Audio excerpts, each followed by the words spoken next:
Donasi dakwah Yufid. Yuk berikan amal jariah terbaik Anda untuk dakwah dan pendidikan Islam.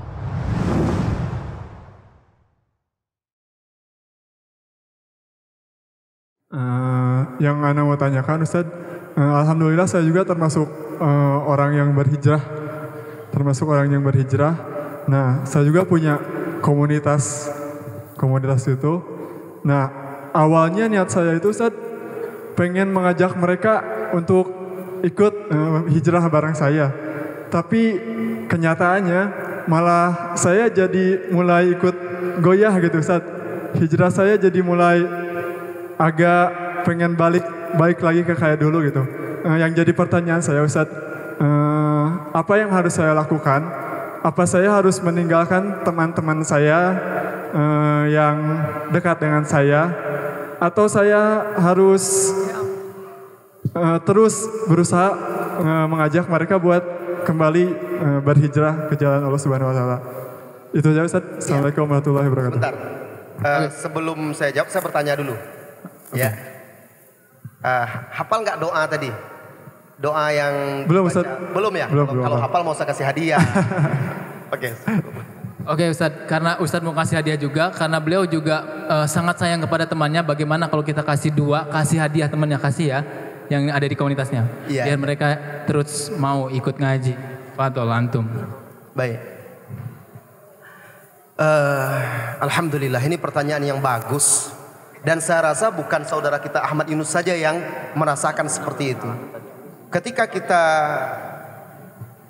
mendapat cahaya hidayah itu dan merasakan nikmat serta indahnya, kita juga pengen teman-teman dekat kita seperti kita. Itu pasti. Lalu kita berusahalah kumpul sama dia dengan tujuan agar bisa membawa dia. Tapi kadang diri kita lemah. Kadang dengan alasan pada diri kita, mungkin pelan-pelan dululah saya mengalah. Kadang kan begitu alasannya. Tapi awalnya mengalah, lama-lama benar-benar kalah. Nah, ini masalahnya.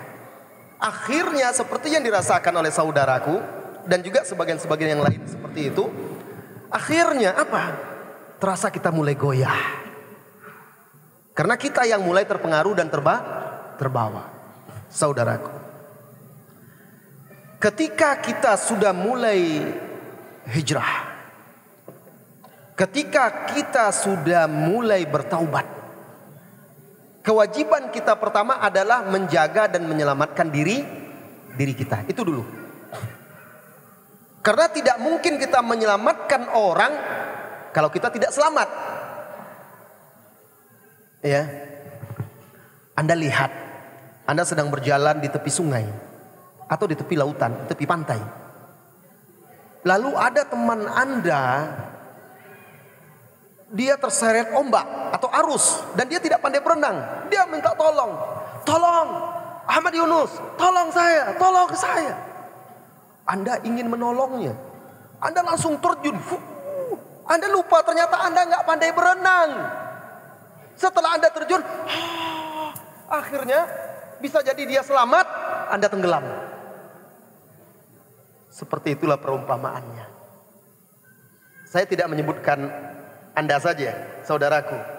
Semua kita ya bisa seperti itu. Jadi ketika kita ingin menyelamatkan seseorang yang kita cintai, lihat diri kita. Sudah sanggup belum kita? Sudah mampu? Karena arus sungai itu deras.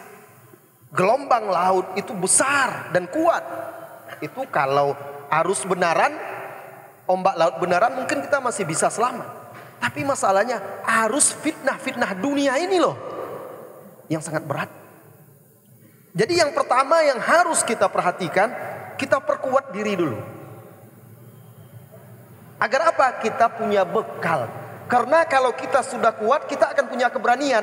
Lihat, bedanya orang yang sudah kuat hijrahnya, sekalipun dia berkumpul dengan teman-temannya yang mungkin yang lama itu, azan berkumandang dia langsung ayo sholat. Dia tidak peduli. Kalau kawannya tidak mau, dia tinggalkan, sholat dia. Itu tandanya dia kuat. Ketika kawannya itu melakukan maksiat, dia ingatkan, bagusnya jangan begini. Karena ini kan nggak boleh dalam agama kita. Berani dia. Ini dia sudah kuat. Tapi ketika dia masih belum berani, nanti nggak enak, malah saya dijauhi. Berarti kita belum kuat. Maka perkuat diri kita dahulu, perkokoh keimanan, bekal ilmu. Karena nanti ketika kita mendakwahi dan mengajak dia, pasti dia akan banyak alasan, dalih dan segala macam. Dengan ilmu itu kita bisa menyentuh hatinya. Dengan ilmu itu kita bisa menyampaikan nasihat yang benar, yang baik. Nah, seperti itu. Itu yang pertama ya, perkuat diri dulu. Kemudian kedua, kalau kita yakin bahwasanya keberadaan kita di tengah komunitas itu bukan atau tidak bisa merubahnya, tapi malah kita yang terpengaruh, wajib Anda selamatkan diri Anda. Menyelamatkan diri maksud di sini bukan berarti memutus ukhuwah, tidak. Kadang orang kan kalau gitu kita nanti putus persaudaraan kita. Bukan begitu. Dia masih saudara kita sesama Islam. Kita tetap bertegur sapa, mengucapkan salam dan segala macam. Cuma untuk berteman dekat, bersahabat lagi seperti dulu tidak bisa lagi kecuali dia satu jalan dengan kita. Sekarang gantikan, insya Allah di masjid banyak teman-temanmu yang soleh, banyak komunitas-komunitas di majelis ilmu dan segala macam yang bisa menggantikan mereka. Karena kita sudah berusaha. Tinggal doa kita lagi. Sambil kita terus menghubungi dia. Ayo dong ngaji dong. Ayo dong belajar. Ya, seperti itu. Yang ketiga, ada cara. Kalau Anda merasa diri Anda lemah, ketika berada di tengah dia, ajak orang yang kuat. Nah, berani nggak ngajak? Ajak ustadz kita misalnya, Ustadz, yuk kita ketemu teman-teman saya, mudah-mudahan antum bisa nasihati mereka, memberikan masukan-masukan yang baik. Kan enak. Kumpul. Sang ustadz, guru Anda mungkin karena keilmuan dia, kekokohan dia sanggup berbicara. Karena dia tidak peduli, dia bukan mengharapkan ridho manusia, dia mengharapkan ridho Allah. Dia akan nasihati. Nah, dia akan ingatkan, dia ajak dengan cara yang baik dan hikmah.